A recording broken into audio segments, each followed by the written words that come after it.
Hello guys and welcome to Skynomics Academy. My name is Sunil Kumar Yadav and we are going to study nationalism in India. आज एक बहुत अच्छा chapter जो कि बोला जाए हिस्ट्री का है क्लास 10th के सीबीएसई बोर्ड के लिए, वो नेशनलिज्म इन इंडिया के बारे में पढ़ेंगे। तो आखिरकार नेशनलिज्म इन इंडिया है क्या, या फिर बोला जाए कि वर्ल्ड वॉर के समय में हमारा किस तरीके से, हमारा कंट्री किस तरीके से था, रॉलेट एक्ट क्या है, सत्याग्रह क्या है। तो ये सब सारा पार्ट जो है वो हम लोग एक एक करके डिस्कस करेंगे। ये वीडियो 2 पार्ट में आएगा, या बोला जाए कि ये चैप्टर का वीडियो 2 पार्ट में आएगा। पहले पार्ट में हम लोग इंडिया का कंडीशन जानेंगे कि फर्स्ट वर्ल्ड वॉर, जैसे 1914 टू 1918 में फर्स्ट वर्ल्ड वॉर हुआ था, तो उस वक्त हमारे देश का कंडीशन क्या था, क्योंकि है कि नहीं। उसके बाद हम लोग सत्याग्रह पढ़ेंगे कि भाई सत्याग्रह गांधी जी ने या और सारे जो हमारे नेशनलिस्ट थे उन्होंने किस तरीके से लाया। फिर रॉलेट एक्ट आया, तो रॉलेट एक्ट की वजह से, या फिर बोला जाए कि वो नॉन कोऑपरेशन मूवमेंट चला, फिर बाद में चलकर उस नॉन कोऑपरेशन मूवमेंट को क्या वापस ले लिया गया। तो ये सब सारे जो भी कॉन्सेप्ट मैंने अभी बोला है वो सब सारे टॉपिक को एक एक करके डिस्कस करेंगे इस वाले पार्ट में। तो ये पार्ट फर्स्ट है। इसके साथ ही साथ इसमें क्वेश्चन आंसर भी हम लोग डिस्कस करेंगे, जो भी एमसीक्यू पार्ट होगा। तो आप लोग इस वीडियो के साथ बने रहिए और आप लोग कमेंट करके कमेंट बॉक्स में जरूर बताइएगा कि आप लोगों को कैसा लगा। तो चलिए वीडियो को जल्दी से स्टार्ट करते हैं।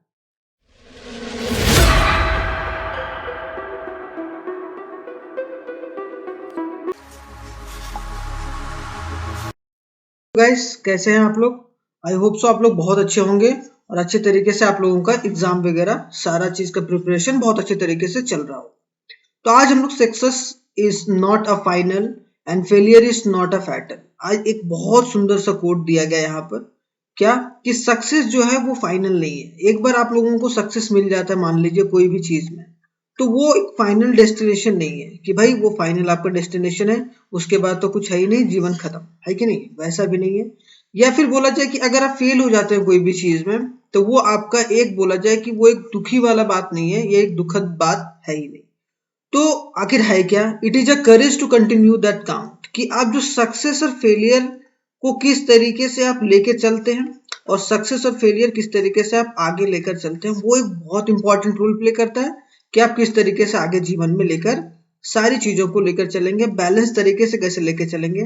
तो एक मोटिवेशनल है कि आप किस तरीके से अपने जीवन को बैलेंस लेकर चल सकते हैं, सक्सेस और फेलियर को साथ में लेकर भी। सक्सेस भी बहुत अच्छा है भाई, अगर सक्सेस मिल रही है, अगर फेल मिल रहा है, अगर फेलियर मिल रहा है, तो आप लोग उसे सीखिए और आगे बढ़ते रहिए। तो ये हमारा मोटिवेशनल कोट है। तो चलिए स्टार्ट करते हैं। थंबनेल से पता चल ही गया होगा कि आखिरकार आज हम लोग क्या पढ़ने वाले हैं, है कि नहीं। आज हम लोग क्या पढ़ने वाले हैं? आज हम लोग पढ़ने वाले हैं नेशनलिज्म इन इंडिया, कि नेशनलिज्म इन इंडिया आखिर होता क्या है और किस तरीके से हमारा देश में या हमारे देश में नेशनलिज्म इन या नेशनलिज्म का भावना जनरेट हुआ। क्योंकि हम लोगों ने पढ़ा कि यूरोप, नेशनलिज्म इन यूरोप, कि पहले हम लोग ऑल ओवर द वर्ल्ड के बारे में पढ़े, अब हम लोग अपने कंट्री के बारे में पढ़ेंगे। तो ये चैप्टर नंबर 2 है क्लास 10th का। तो इसी तरीके से आप लोग सपोर्ट बनाते रहिए, और अगर कोई भी डाउट या कोई भी इंक्वायरी है तो आप लोग इस नंबर पर एक बार क्या कर सकते हैं कि कॉल आउट कर सकते हैं, या फिर आप लोग रीच आउट कर सकते हैं। आप लोगों को जो भी क्वेरी होगा एग्जाम से रिलेटेड वो बता दिया जाएगा 24/7। ठीक है, तो हम लोग देख लेते हैं कि क्या क्या टॉपिक है nationalism in India. India during a first World war, कि इंडिया का क्या कंडीशन था during first World war. The idea of Satyagraha and Rowlatt act के बारे में पढ़ेंगे, सत्याग्रह के बारे में पढ़ेंगे। नॉन कॉपरेशन मूवमेंट कैसे था, एक बार मैं बता देता हूँ कि 1914 टू 1918 फर्स्ट वर्ल्ड वॉर हुआ था, तो उसके बारे में हम लोग पूरा डिस्क्राइब से या डिस्क्रिप्टिवली हम लोग सारी चीजों को कवर करेंगे। फिर withdrawal of non cooperation movement, के नॉन कॉपरेशन मूवमेंट को क्यों विड्रॉ किया गया, साइमन कमीशन क्या होता है, सॉल्ट एंड डांडी मार्च क्या है, गांधी इरविन पैक्ट क्या है, और limit of civil disobedience movement, कि सिविल डिसोबीडियंस मूवमेंट का लिमिट क्या क्या रहा और कहाँ कहाँ वो नहीं रीच आउट कर पाया, और किस तरीके से आखिरकार हम लोग सेंस ऑफ कलेक्टिव बिलोंगिंग, की किस तरीके से एक बिलोंगिंगनेस, एक देशभक्ति का भावना जगा पाए नेशनल फ्लैग के थ्रू या नेशनल एंथम के थ्रू। तो उन सारे कॉन्सेप्ट को समझने की कोशिश करेंगे। तो हम लोग फटाफट देख लेते हैं कि आखिरकार फर्स्ट पार्ट में क्या पढ़ने वाले हैं। तो हम लोग फर्स्ट पार्ट में क्या क्या पढ़ेंगे, फर्स्ट वॉर या फर्स्ट वर्ल्ड वॉर के बारे में पढ़ेंगे, खिलाफत मूवमेंट के बारे में पढ़ेंगे कि क्या क्या खिलाफत मूवमेंट में बताऊंगा, कौन कौन से पर्सनालिटी थे जिन्होंने कहीं ना कहीं क्या किया कि अपने रोल के थ्रू कंट्री को एक एडमायरेबल पोजीशन तक पहुंचाया गया उनके द्वारा। उसके बाद नॉन कॉपरेशन मूवमेंट क्या है, और differing standard with the movement, कि किस तरीके से जो भी मूवमेंट चलाया गया उनमें क्या एक स्टैंडर्ड मेंटेन किया गया और क्या different different views different different leaders के थे। तो हम लोग एक एक कर वर्ल्ड वॉर के बारे में पढ़ेंगे, सारी चीज के बारे में। ये आप लोग को पता होगा ये गांधी जी हैं, और ये क्या है मैं आप लोगों को बताऊंगा अभी, वो रिलेटेड किससे, खिलाफत मूवमेंट से। आप लोगों को जल्दी पता चल जाएगा, ठीक है। ये एक यूनिटी को शो करता है, ये इन दोनों की वजह से कहीं ना कहीं हिंदू मुस्लिम जो था वो यूनाइट हो पाया, हिंदू और मुस्लिम्स, और साथ में आके गांधी जी के साथ मिलकर इन्होंने बहुत अच्छा रोल प्ले किया और हमारे देश को आजादी दिलवाया, ठीक है। अब हम लोग फटाफट चलते हैं पहले टॉपिक पर। तो टॉपिक फर्स्ट वर्ल्ड वॉर को पढ़ने से पहले कि क्या इम्पैक्ट था क्या था, उससे पहले हम लोग जान लेते हैं कि हम लोगों का किस तरीके से कंट्री फर्स्ट वर्ल्ड वॉर तक पहुंचा, या ब्रिटिश का एरा किस तरीके से रहा। तो फर्स्ट वर्ल्ड वॉर जो हुआ था वो 1914 से स्टार्ट हुआ था और 1918 में खत्म हुआ था, मतलब 28 ऑफ जुलाई से 11 ऑफ नवंबर तक। जो 1885 में था, अगर प्रीवियसली देखा जाए तो कांग्रेस का मीटिंग हुआ बॉम्बे में, सबसे पहले कांग्रेस का मीटिंग जब इंडियन नेशनल कांग्रेस फॉर्म किया गया था। मतलब एक तरीके से बोला जाए कि हमारे कंट्री के लोग किस तरीके से कोई भी अगर समस्या फेस आउट कर रहे हैं तो वो जाके ब्रिटिश के सामने, ये जो कांग्रेस की पार्टी थी या जो एक बोला जाए कि कमेटी थी, उन्होंने एक ग्रुप बनाया जिसके थ्रू सारे इंडियंस के प्रॉब्लम्स को ब्रिटिश के सामने रखा जाएगा, है कि नहीं। 1905 में पार्टीशन ऑफ बंगाल का पार्टीशन हुआ, ऑफिशियली केम इनटू एग्जिस्टेंस। फिर 1906 में मुस्लिम लीग का फॉर्मेशन हुआ, जिससे कहीं ना कहीं क्या हो गया कि हिंदू मुस्लिम में एक तरीके से यूनिटी का भावना यहाँ से शुरुआत हो गया। जो ब्रिटिश अलग थलग करना चाह रहा था हमारे सारे ग्रुप्स को, या बोला जाए कास्ट सिस्टम को, या उससे खेलना चाह रहा था। 1913 टू 1918 में 18 के बीच में प्राइसेस वगैरह बहुत ज्यादा हाई हो गया था। अब प्राइसेस वगैरह हाई क्यों हो गया था, एक बार अगर सिचुएशन बन जाता है क्राइसिस का या बोला जाए वर्ल्ड वॉर का, तो सारा जो पैसा होता है आप क्या करते हैं, वेपन को खरीदने में वहां पर सारा चीज लगा देते हैं। तो सारा फीड या जो भी फूड वगैरह है वो फीड करने आर्मी में लगा देते हैं, तो आपके पास पैसा नहीं रहता, तो आम जनता बहुत सफर करती है। इसीलिए बोला जाता है हर एक कंट्री को कि वॉर से आप लोग बचें, ताकि आप लोगों का इकोनॉमी भी अच्छे से और वहां के लोकल पीपल्स भी अच्छे तरीके से काम कर सकें। तो देख लेते हैं कि फर्स्ट वर्ल्ड वॉर आखिरकार शुरुआत कैसे हुआ था और किस तरीके से सब कंट्री कूद गया वर्ल्ड में या वर्ल्ड वॉर में। तो Austria and Hungary declared a war on Serbia. सबसे पहले ऑस्ट्रिया और हंगरी ने डिक्लेयर करा वॉर सर्बिया पर, and Russia got involve to defend Serbia. और जो रसिया था वो अच्छा दोस्त था सर्बिया का, तो सर्बिया को डिफेंड करने पे उसको कूदा, ठीक है। तो ऑस्ट्रिया और हंगरी के साथ पंगा ले लिया भाई, कौन, रसिया पंगा ले लिया। उसके बाद जर्मनी सीइंग द रसिया, अब जर्मनी ने देखा कि भाई वो क्या कर रहा है रसिया, क्योंकि रसिया और जर्मनी एक बहुत पावरफुल कंट्री था उस वक्त डिफेंस को लेकर, जो आज भी है। रसिया आज भी डिफेंस उसका इतना मजबूत है कि वो किसी भी कंट्री को एक तरीके से पछाड़ सकता है। And declare a war on Russia, और जर्मनी ने क्या कर दिया, डिक्लेयर कर दिया वॉर रशिया पर। तो उधर रशिया कूदा, इधर फिर जर्मनी। उसके बाद France has also then drawn into against of Germany and Austria and Hungary. तो यहाँ पर इसी तरीके से फ्रांस भी कूदा। उसके बाद जर्मनी अटैक कर दिया किसको, फ्रांस को, एंड थ्रू बेल्जियम के थ्रू बेल्जियम पे अटैक कर कर, ठीक है, and pulling Britain into a war. इसकी वजह से जो ब्रिटेन था, तो जो ब्रिटिश था हमारे देश में भी था, तो वो भी वॉर पर कूद गया। और यहाँ पर ब्रिटेन तो कूदा ही कूदा, हमारे देश की इकोनॉमी को भी लेकर डूब गया और भुखमरी जैसा स्थिति हमारे देश में पैदा हो गया। तभी हम लोग पढ़ेंगे क्या क्या कॉन्सिक्वेंसेस रहा था फर्स्ट वर्ल्ड वॉर का, जो एक इंपॉर्टेंट टॉपिक में से एक है कि नहीं। अगर आप लोगों को मजा आ रहा होगा तो आप लोग एक बार लाइक और सब्सक्राइब जरूर कर दीजिएगा, ठीक है। मैं जनरली बोलता नहीं हूँ, लेकिन मैं इस बार बोल रहा हूँ, ठीक है। आप लोगों का अप्रिसिएशन ही एक तरीके से बोला जाए कि मेरा मनोबल उठाता है। तो effect of world war, first World war क्या इफेक्ट रहा और क्या इसके डिसएडवांटेज रहे कि जो वर्ल्ड वॉर की वजह से, है कि नहीं। तो डिसएडवांटेजेस हम लोग बहुत अच्छी तरीके से कवर करेंगे। तो First World War led by the huge income या increase in the defence expenditure. Defence expenditure में बहुत ज्यादा उछाल आया, क्योंकि सारा पैसा कहाँ जा रहा था, एक तरीके से डिफेंस इक्विपमेंट को खरीदने में, और फाइनेंस किया जा रहा था थ्रू वॉर लोन्स और इंक्रीज इन टैक्सेस वगैरह बढ़ाकर लोगों से पैसा, लगान वगैरह वसूला जाता था। आप लोग लगान में भी देखे ही होंगे। तो वहां से क्या है कि जो लगान वगैरह लेके, हायर टैक्सेस लेकर, वो कहाँ आर्मी को फीड आउट किया जा रहा था, है कि नहीं। तो ये सब सारी चीज, कस्टम ड्यूटी बढ़ा दिया गया, इनकम टैक्सेस इंट्रोड्यूस किया गया टू रेज एक्स्ट्रा रेवेन्यू, ताकि ज्यादा पैसा आ सके। और इसी वजह से जो प्राइसेस ऑफ गुड्स थे वो इंक्रीज हो गए। अब प्राइसेस ऑफ गुड्स इंक्रीज हो गया तो आम जनता बहुत सफर करने लगा। तो वही बोला जा रहा था प्राइसेस बिटवीन 1913 टू 1918 और 1913 टू 1918 में जो भी प्राइसेस था गुड्स का वो डबल हो गया और जो सफर कर रहा था वो कॉमन पीपल कर रहा था। फोर्स्ड रिक्रूटमेंट मतलब क्या? फोर्सफुली रिक्रूट किया जा रहा था लोगों को आर्मी में, खास करके रूरल पॉपुलेशन को, और इसकी वजह से एक वाइड स्प्रेड एंगर मतलब एंगर क्रिएट हो गया, गुस्से में आ गए सारे लोग। और दूसरा, एक तो गुस्से में आ गए, ऊपर से क्रॉप फेल्योर, क्योंकि लोगों का ध्यान ज्यादातर या पूरा ब्रिटिश का ध्यान किस तरफ था?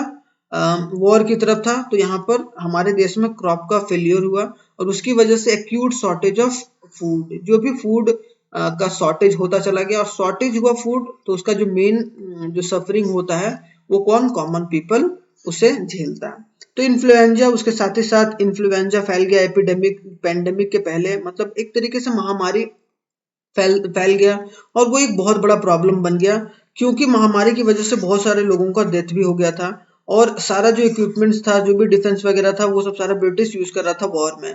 तो इस वजह से यहाँ पर सारे चीजों का एक तरीके से धीरे धीरे प्रॉब्लम क्रिएट होता चला गया। और जब वॉर खत्म हुआ तो 1921 में एक सेंसस निकाला गया, तो वहां पर जो मतलब कि भाई कितना पॉपुलेशन इंक्रीज हुआ या डिक्रीज हुआ, तो उससे पता चला कि about 12 to 13 million people died because of famine and epidemic, कि महामारी और फेमाइन मतलब भूखमरी की वजह से बहुत सारे लोगों का डेथ हो गया था।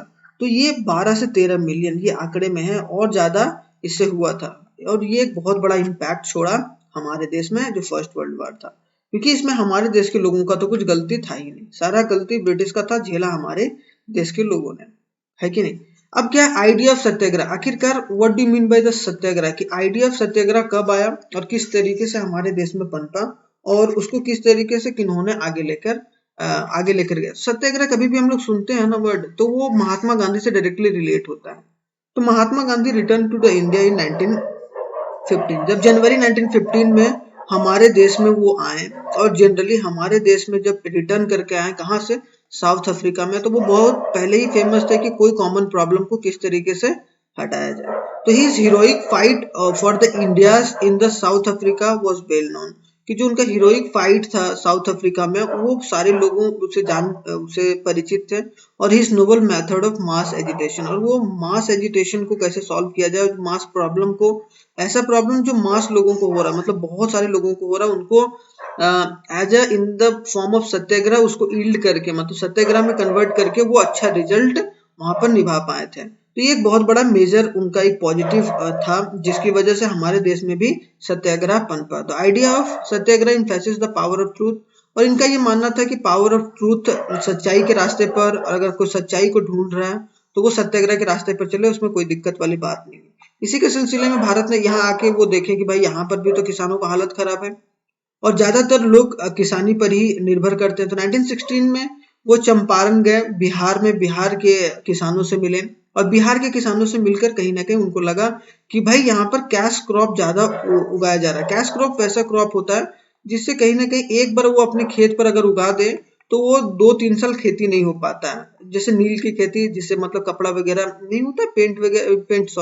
मतलब कपड़ा का रंग चढ़ाया जाता है, तो वो इंडिगो से चढ़ाया जाता था। तो उसका जो प्लांटेशन की खेती होती थी, उसकी वजह से जो मतलब खाने का जो फूड होता है, मतलब जो आप ईटिंग वाला फूड होता है, जो आप खाते हैं, वो सब सारे क्रॉप्स वगैरह नहीं उगा पा रहे थे वहां के लोगों ने। तो वहां की समस्या को देखा इन्होंने, फिर उन्होंने कि बोला गया कि method of Satyagraha was based on the idea if the someone is fighting for a true cause, और हमेशा इनका ये मानना था कि अगर कोई ट्रू कॉज के लिए लड़ रहा है तो there is no any physical forces, कि वहां पर फिजिकल फोर्सेस अप्लाई करने की जरूरत नहीं, मतलब मार धाड़ की जरूरत नहीं है कि सनी देओल नहीं बनना है।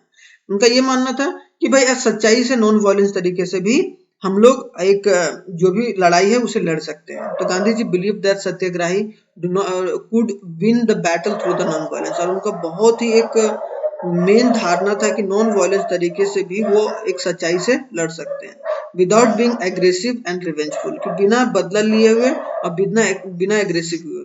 तो ये इनका एक आइडिया ऑफ सत्याग्रह, मेन बात गांधी जी से एक निकल के आया है कि नहीं। अब थोड़ा सा हम लोगों ने पढ़ाई कि अर्ली सत्याग्रह मूवमेंट कौन कौन सा उन्होंने थोड़ा छोटे छोटे में चलाया, क्योंकि पहले वो भारत में घूमे कि भाई आखिरकार मेन प्रॉब्लम क्या है। मेन सिटीजन्स का प्रॉब्लम क्या है, तभी तो वो सिटीजन से कनेक्ट कर पाएंगे। इसीलिए बोला जाता है कि आप कहीं भी अगर कोई भी चीज, आपको कोई भी बिजनेस करना है, कोई भी चीज करना है, तो आप लोग पहले जाके घूमिए, पहले उस पर सर्च कीजिए, रिसर्च कीजिए। तो इन्होंने एक तरीके से रिसर्च करा।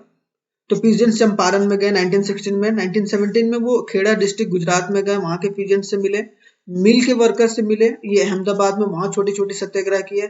मतलब कहीं ना कहीं इनको मेन प्रॉब्लम समझ में आने लगा जब ये आइडिया ऑफ सत्याग्रह सब लोगों के सामने निकाल कर आए।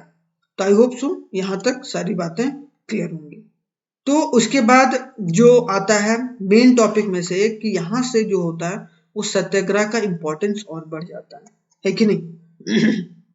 तो यहाँ पर क्या, रॉलेट एक्ट 1919 की क्यों एक बोला जाता है ये टर्निंग पॉइंट है सत्याग्रह को लेकर, कि सत्याग्रह अगर बोला जाए कि सत्याग्रह नहीं किया जाता, अगर ये एक्ट नहीं आता, ये उतना जल्दी नहीं लाया जाता गांधी जी के द्वारा। तो जब रॉलेट एक्ट लाया गया, was passed by the Imperial Legislative Council in 1919 की इंपीरियल लेजिस्लेटिव काउंसिल मतलब ब्रिटिश सरकार के द्वारा या उनके काउंसिल मेंबर्स के थ्रू ये एक एक्ट पास किया गया 1919 में, कि उसमें क्या है कि the Indian member did not support the act, और ये जो इंडियन मेंबर्स थे उन्होंने सपोर्ट नहीं करा, और वो ये जो पास हुआ उसको कभी भी एक्सेप्ट करने के लिए राजी नहीं हुआ। आखिरकार भाई ये रॉलेट एक्ट में था क्या, तो रॉलेट एक्ट 1919 में ये पावर दे रहा था ब्रिटिश गवर्नमेंट को क्या, to repress the political activity, कि कोई भी अगर पॉलिटिकल एक्टिविटी या कोई भी अगर मंथन या कोई भी वो सभा वगैरह पॉलिटिकल सभा करता है, कोई भी अगर पॉलिटिकल लीडर या पॉलिटिशियन या फिर बोला जाए कि जो नेशनलिस्ट लोग थे, तो उन्हें क्या किया जाएगा, उन्हें जेल में डाल दिया जाएगा, और विदाउट एनी ट्रायल, मतलब उन्हें कोर्ट वगैरह में लाया नहीं जाएगा, डायरेक्टली उन्हें 2 साल का सजा होगा पहले, उसके बाद ट्रायल में लाया जाएगा। तो कहीं ना कहीं क्या कि ये हमारे देश में रहकर आप हमारे देश के लोगों को धौंस जमा रहे हैं, ये वाली बात हो गई थी ब्रिटिश के द्वारा। तो इसी को देखते हुए गांधी जी ने 6 अप्रैल 1919 को लॉन्च किया नेशन वाइड सत्याग्रह। उन्होंने नहीं रहा गया, गांधी जी ने बात भी करी ब्रिटिश से कि भाई ये वापस ले लो, ये ठीक बात नहीं है हमारे देश, क्योंकि अगर कोई फ्रीडम तरीके से कर रहा है और शांतिपूर्वक कर रहा है, नॉन वायलेंट तरीके से, तो फिर आप लोगों को ये चीजें क्यों करनी है।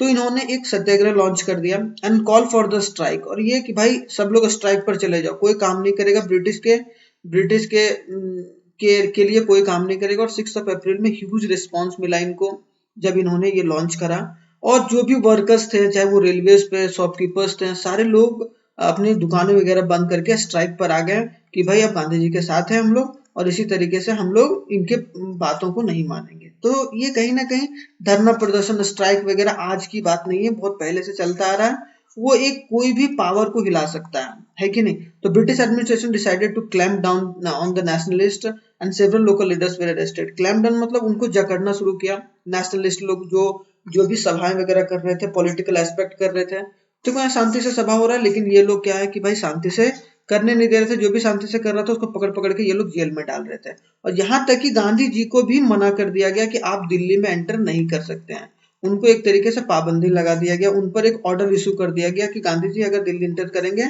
तो फिर उन पर भी एक्शन लिया जाएगा। तो कहीं ना कहीं एक क्या कि हमारे कंट्री में रहकर आप इसी तरीके से हमारी कंट्री के लोगों को रिप्रेस नहीं कर सकते हैं। तो यही था हमारा रॉलेट एक्ट। तो रॉलेट एक्ट पता चल गया कि एक कानून था जिसके थ्रू कोई भी पॉलिटिकल प्रिजनर्स को, पॉलिटिकल लीडर्स को या नेशनलिस्ट को जेल में बंद कर दिया जाएगा अगर वो कोई सभा करते हैं बिना पूछे, बिना ऑर्डर लिए हुए। तो I hope so Rowlatt act बहुत अच्छे तरीके से क्लियर होगा। अब आते हैं क्या, जो जलियांवाला बाग इंसिडेंट की रॉलेट एक्ट की वजह से, क्योंकि रॉलेट एक्ट लोगों ने नहीं माना, तो हमारे देश में क्या किया गया, एक जलियांवाला बाग इंसिडेंट बहुत फेमस इंसिडेंट है। तो इसका कहानी इसके पीछे समझ लेते हैं। जलियांवाला बाग इंसिडेंट अमृतसर में हुआ था, पहले ये बात आप लोगों को समझ में आ जाना चाहिए। और ये हुआ कब था भाई, ये हुआ था ऑन 10 अप्रैल 1919 में, और जनरली ये 13 अप्रैल को हुआ था, लेकिन जब police fired upon the peaceful procession, क्या 1919 में 10 अप्रैल में क्या किया गया कि फायर कर लिया गया पोजीशन में। This provoke a wide press attack on the government established, और कहीं ना कहीं गवर्नमेंट पर अटैक करने की बात की गई और एक एस्टैब्लिशमेंट करने की बात की गई, उस पर कैसे किस तरीके से लगाम लगाया जाए। तो मार्शियल लॉ वाज इम्पोज्ड इन अमृतसर, और अमृतसर में क्या हो गया कि 10 तारीख को अप्रैल में ये सब सारा कांड हुआ कि the police fire a peaceful position. उसके बाद लोग भड़क गए भाई, अब क्या, अब ये लोग ऐसे कैसे कर सकते हैं जब हम पीसफुल कर रहे थे। तो उसके बाद जो मार्शियल लॉ लगा दिया गया कि भाई कोई भी कमांड जो भी होगा वो ब्रिटिश सरकार से पूछे या कमांडर से पूछे बिना आप लोग नहीं कर सकते हैं। उनका वहां का कमांड किसे दिया गया, जनरल डायर, जिसको बाद में उधम सिंह ने गोली मार देता है जाके वहां पर उसके देश में। तो द इनफेमस और shocking Jallianwala Bagh massacre took place in 13th of April, और 13th ऑफ अप्रैल को अगर कोई पूछेगा जलियांवाला बाग मैसेकर कब हुआ था, 13th अप्रैल 1919 में।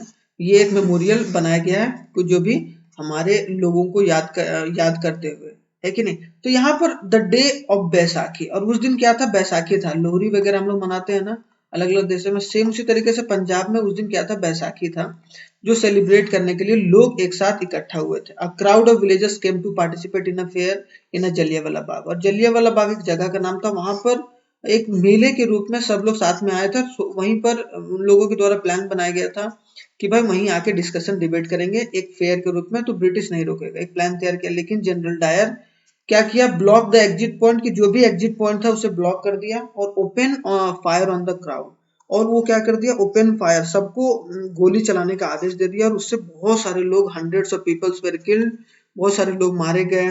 और यहाँ से क्या हो गया, एक वॉयलेंट रूप ले लिया, एक वॉयलेंस का रूप ले लिया, जो कि बोला जाए सत्याग्रह।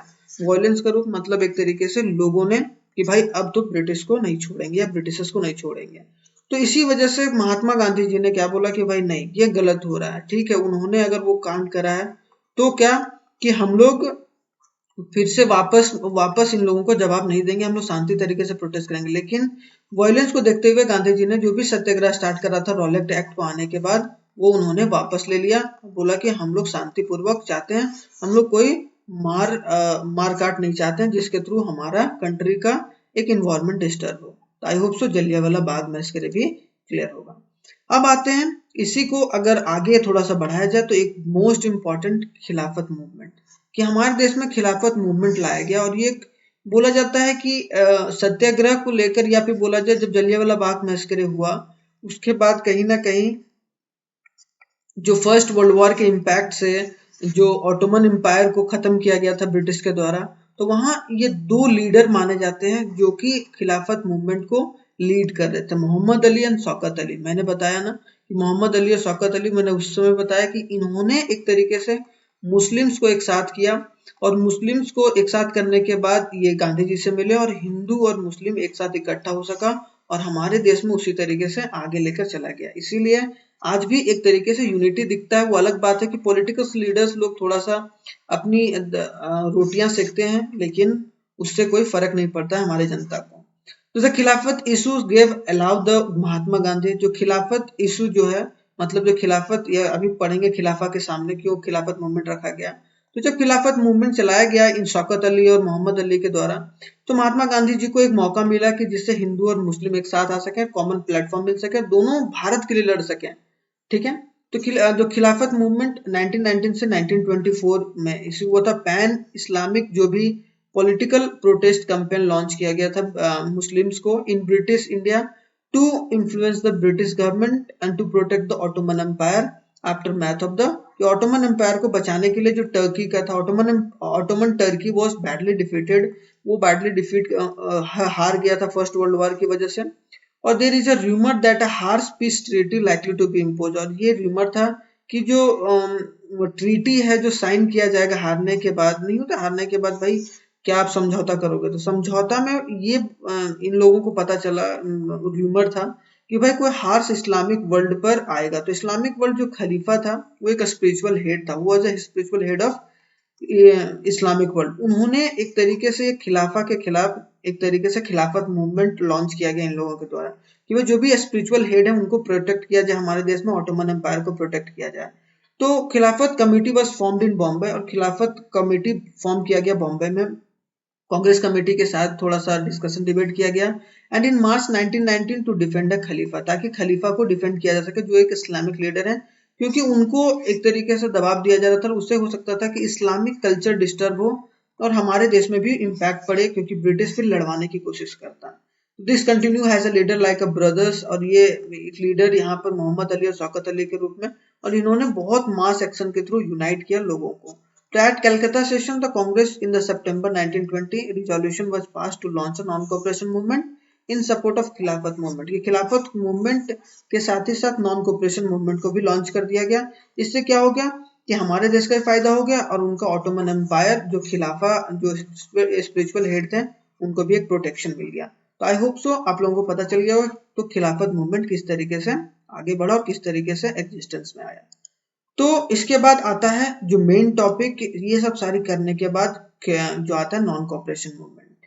नॉन कोऑपरेशन मूवमेंट आप लोगों को मजा आ रहा है कि नहीं आ रहा? एक बार हाँ या ना कमेंट करके कमेंट बॉक्स में जरूर बताइएगा, क्योंकि यार मैं चाहता हूँ ना कि एक पूरा कहानी के रूप में आप लोगों के सामने इन सारी चीजों को रखें और थोड़ा सा याद भी रहे लंबे समय तक। एक मैं है कि कहानी पढ़ के मैं बता दे रहा हूँ वो अलग बात है, लेकिन एक मैं आप लोगों को एक वर्ड आप देखते देखते जा रहे हैं, सुनते भी जा रहे हैं, तो उससे क्या होगा एक माइंड में आपका एक इमेज बनता चला जाएगा। तो 4 सितंबर 1920 को नॉन कोऑपरेशन मूवमेंट लॉन्च किया गया गांधी जी के द्वारा कि हम लोग क्या चाहते हैं, to grant us self governance, कि हम लोग अब कोऑपरेट नहीं करेंगे, हम लोग सेल्फ गवर्नमेंट चाहते हैं। और इसका मेन मोटो क्या था? Main motto to abolish the British government of India, और इंडिया के लैंड से बाहर भगाना और ब्रिटिश गवर्नमेंट को यहाँ से उखाड़ फेंकना।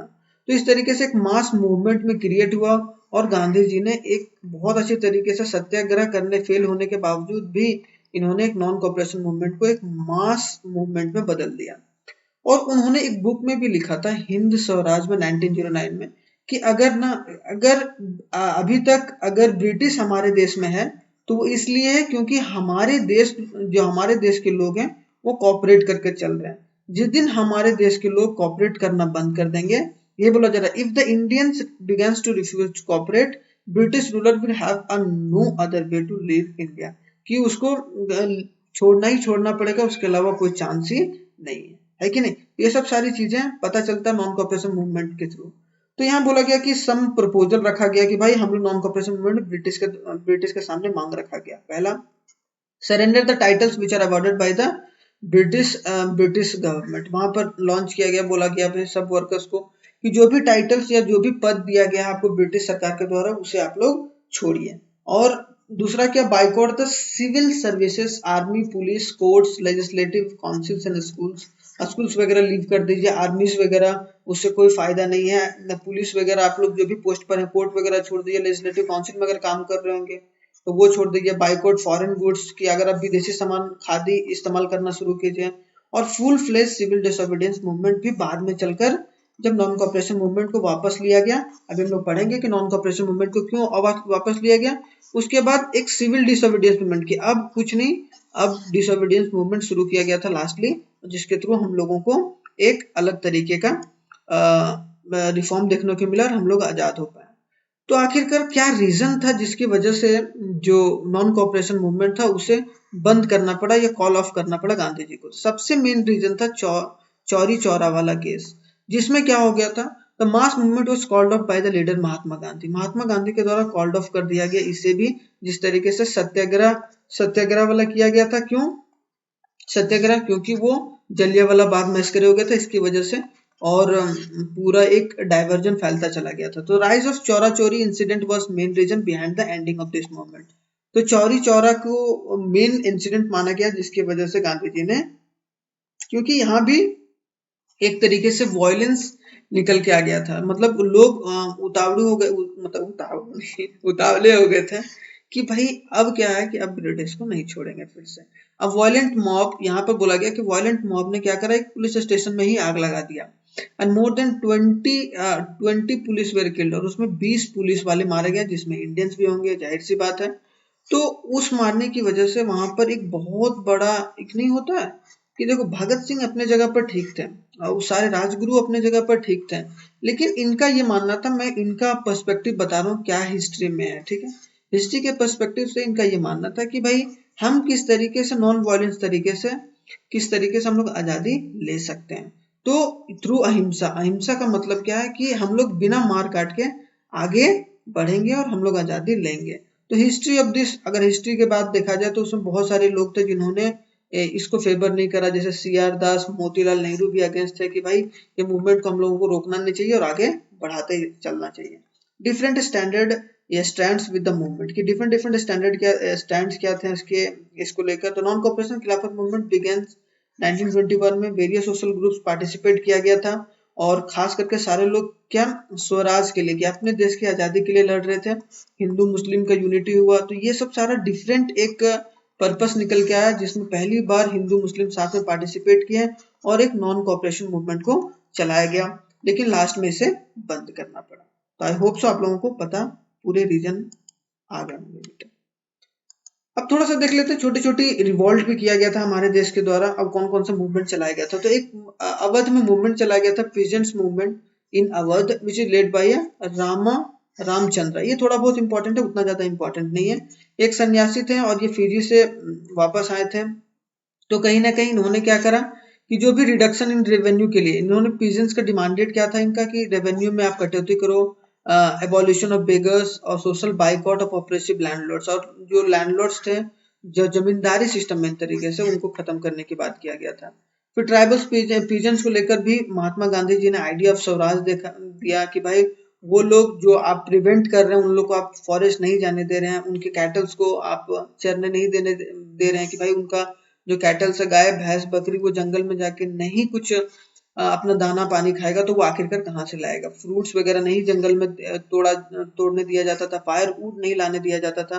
तो उन सारी चीज को new forest law with threat to the livelihood, जो भी न्यू फॉरेस्ट लॉ आया था उसकी वजह से ट्राइबल पीजेंट्स को भी एक तरीके से प्रोटेक्ट करने की बात की गई थी ब्रिटिश ऑफिशियल्स के थ्रू। उसके बाद स्वराज इन प्लांटेशन अगर बोला जाए, इंडियन इमिग्रेंट्स एक्ट की 1859 में इंडियन इमिग्रेशन एक्ट लाया गया, जिसके थ्रू क्या बोला गया, plantation workers are not permitted to leave a tea garden without permission, कि टी गार्डन बिना परमिशन के वो लोग छोड़ नहीं सकते थे। तो ये एक नॉन कॉपरेशन मूवमेंट जब सुने ये लोग कि भाई non cooperation movement Gandhi ji ने लॉन्च करा है, तो ऐसी ऐसी बातें हैं। तो जब सब लोगों में यहाँ पर देखो, पहले ना रेडियो टीवी कुछ नहीं था, वो बात बात पर लोगों का एक तरीके से बात से ही पहुंच जाता था लोगों के पास कि किस तरीके से क्या मूवमेंट चल रहा है क्या नहीं चल रहा है। रेडियो वगैरह थोड़ा बहुत हुआ करता था, तो उतना डेवलप नहीं था उस वक्त। तो यहाँ स्वराज के लिए, प्लांटेशन के स्वराज के लिए भी यहाँ के लोगों ने रेलवेज वगैरह को छोड़ा और जाके नॉन कॉपरेशन मूवमेंट में जुड़ गए थे। ये सब छोटी छोटी मूवमेंट है जो आपको पता होना चाहिए, है कि नहीं। अब आता है एक मेन, जिसमें मैं इसका नाम दिया हूँ क्या, स्काईपीडिया। कि आखिरकार ये स्काईपीडिया है क्या और किस तरीके से ये इंपॉर्टेंट रोल प्ले करता है। तो स्काईपीडिया यहाँ पर सारा बात बोला गया कि कब से कब स्टार्ट हुआ है, फर्स्ट वर्ल्ड वॉर से, और फर्स्ट वर्ल्ड वॉर से किस तरीके से आगे बढ़कर किया है काम, ठीक है। तो अगर सबसे पहले देखा जाए तो 1914 टू 1918 फर्स्ट वर्ल्ड वॉर हुआ। 1915 महात्मा गांधी जी रिटर्न किए जनवरी में। 1916 गांधी जी ने चंपारण गए, इंस्पायर किए पीजेंट्स को, struggle against the oppressive plantation, जो इंडिगो का प्लांटेशन हो रहा था उनको, भाई कि भाई ये इंडिगो छोड़ो और थोड़ा सा अपने लिए फाइट करो, लेकिन अहिंसा के हिसाब से, नहीं कि फाइटिंग वुटिंग करना है, लेकिन सनी देओल बनने की जरूरत नहीं है। 1917 में ऑर्गेनाइज किया गया सत्याग्रह मूवमेंट खेड़ा डिस्ट्रिक्ट में गुजरात में, चंपारण बिहार में। उसको 1918 में बिहार मतलब Mahatma Gandhi organise a satyagraha movement in Ahmedabad. Ahmedabad में भी वहाँ के मिल वर्कर से जाके मिले और कहीं ना कहीं उनको एक तरीके से इंस्पायर किए। उसके बाद 1919 में रॉलेट एक्ट आया भाई, जो इंपीरियल लेजिस्लेटिव काउंसिल ने इशू करा था, उसकी वजह से खिलाफत कमेटी बनाया गया उस वक्त बॉम्बे में, क्योंकि फर्स्ट वर्ल्ड वॉर हारने के बाद, है कि नहीं। देखो अगर आपको लग रहा है कि मैं बहुत तेज बोल रहा हूँ, तो आप लोग के पास ऑप्शन बटन है वहां पर स्लो बटन करने का, वहां से आप लोग और अच्छे तरीके से समझ लें। लेकिन आई होप सो, मुझे ऐसा लग रहा है कि आप लोग समझ पा रहे होंगे और हर एक कॉन्सेप्ट को सीख पा रहे होंगे। 6 अप्रैल 1919 में अगर उसके बाद भी कोई डाउट है तो आप लोग इस नंबर पर कॉल कर सकते हैं या व्हाट्सएप कर सकते हैं या फिर कमेंट बॉक्स में कमेंट करके बता सकते हैं। तो 6 अप्रैल 1919 में गांधी जी ने लॉन्च करा सत्याग्रह मूवमेंट में, जो कि रॉलेट एक्ट के खिलाफ था। उसके बाद 10 अप्रैल को 1919 में, इसे स्क्रीनशॉट लेके रखिएगा, ये आपको रिवीजन में काम देगा, लेकिन जल्दी से रिवाइज करने में। 13 अप्रैल को जलियांवाला बाग मैसेकर हुआ जनरल डायर के थ्रू। उसके बाद 1920 में Congress held in Calcutta and decided to start a non cooperation movement start किया गया जनवरी 20 में, खिलाफत मूवमेंट के साथ स्टार्ट किया गया। सितंबर के बाद, ये जनवरी में किया गया था, सितंबर में साथ ही साथ आ गया था कांग्रेस कमेटी के साथ। दिसंबर 1920 में कांग्रेस सेशन हुआ नागपुर में, जो कॉम्प्रोमाइज किया workers out of the non cooperation, कि वर्कर्स वगैरह को किस तरीके से साथ में लिया जाए कॉम्प्रोमाइज तरीके से। 1920 में अवध किसान सभा हुआ, जो जवाहरलाल नेहरू जी ने हेड करा।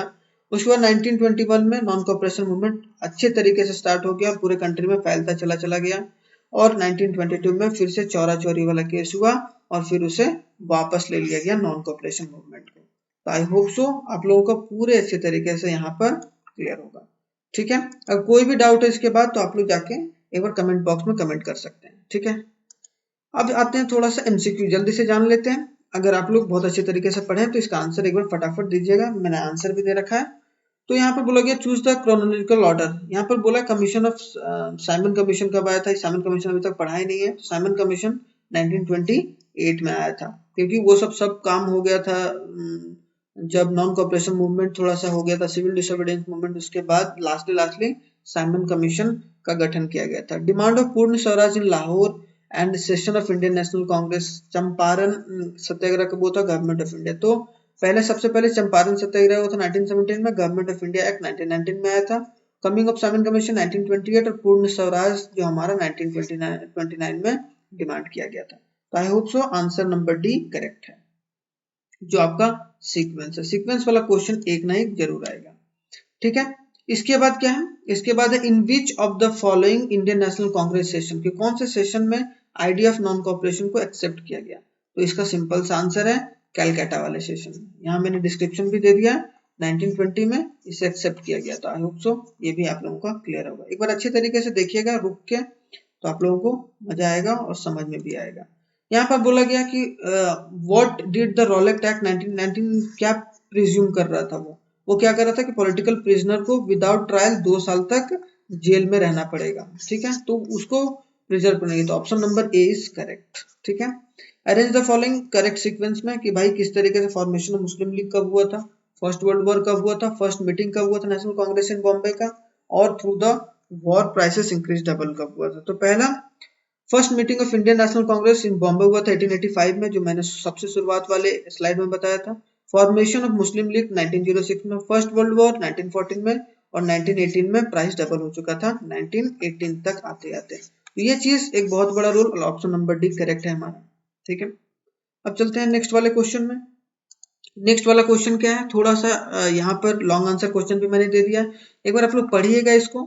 The effect of Jallianwala Bagh massacre क्या रहा, किस तरीके से। तो incident and impact of Jallianwala Bagh 13 अप्रैल को हुआ था 1919 में, ये जरूर लिखना है। ठीक है, उसके बाद large crowded gather in Jallianwala Bagh to celebrate Baisakhi. Baisakhi वहां पर मनाने के लिए, जो पंजाब में फेमस है।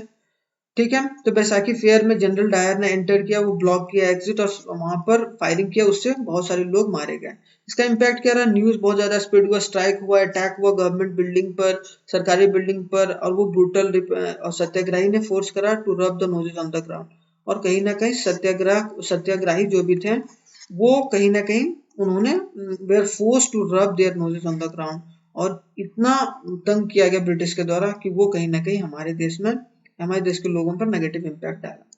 तो ये था। एक क्वेश्चन और भी है important, explain the response of plantation workers, कि प्लांटेशन वर्कर्स का रिस्पॉन्स कैसा रहा नॉन कॉपरेशन। तो भाई वो लोग चाय का बागान छोड़ के, जब वो इनलैंड इमिग्रेशन एक्ट आया 1859 में, तो कहीं ना कहीं सारे लोग उससे त्रस्त थे, और बाद में जाकर वो टी गार्डन को छोड़कर नॉन कॉपरेशन मूवमेंट में साथ में आ गए थे। और thousands of workers left the plantation and headed home चले गए थे। And they believe Gandhi Raj was coming, और सारे लोग को ये मानना था गांधी राज आने वाला है और उनको अपने गांव में ही अपना जमीन दिया जाएगा। उसके बाद एक दूसरा क्वेश्चन है कि what did the freedom means to them, और जो उनको फ्रीडम का क्या मतलब था। फ्रीडम मतलब क्या, उनका जो राइट है कि मूव फ्रीली कर सके एक कंट्री से दूसरे कंट्री, और वहां पर कोई दिक्कत ना हो और मुझे रोके ना कोई। तो ये सब एक राइट्स के बारे में बात किया गया था प्लांटेशन फार्मर्स के द्वारा। आई होप सो ये चीज क्लियर होगा। इसके बाद यहाँ समाप्त होता है, तो सेवा समाप्त होता है यहाँ पर। तो हम लोगों ने बहुत अच्छे तरीके से फर्स्ट वर्ल्ड वॉर पढ़ा, कि फर्स्ट वर्ल्ड वॉर में किस तरीके से काम हुआ, क्या हुआ। उसके बाद हम लोगों ने खिलाफत मूवमेंट भी पढ़ा, है कि नहीं, खिलाफत मूवमेंट पढ़ा, चौरा चौरी वाला केस भी पढ़ा, है कि चौरी चौरा वाला। उसके बाद हम लोगों ने नॉन कॉपरेशन मूवमेंट भी पढ़ा, नॉन कॉपरेशन मूवमेंट किस तरीके से हुआ। उसके बाद भी अगर प्रॉब्लम हो रहा है तो आप लोग यहाँ पर, तो ये सब सारी चीजें हम लोगों ने फर्स्ट पार्ट में कवर करा। सेकंड पार्ट बहुत जल्दी आएगा, जो आप लोगों के पॉइंट ऑफ व्यू से बहुत इंपॉर्टेंट होगा। उसमें हम लोग बहुत अच्छे तरीके से साइमन कमीशन के बारे में बात करेंगे, मतलब इसके आगे, मतलब बोला जाए कि 1922 के आगे क्या क्या हुआ और किस तरीके से हम लोग 1947 तक पहुंचे। और तो ये वाला जर्नी हम लोग सेकंड वाले पार्ट में करेंगे। तो जुड़ना नहीं भूलिएगा। आप लोग आइए और फिर से मजा लीजिए इस क्लास का। और थैंक्स फॉर वॉचिंग। अगर आप लोगों को कुछ सजेशन देना है तो कमेंट बॉक्स में कमेंट करके बता सकते हैं। तो अगर इतने देर झेलने के लिए थैंक यू वेरी मच और thanks for watching once again. जय हिंद। मिलते हैं नेक्स्ट वीडियो में।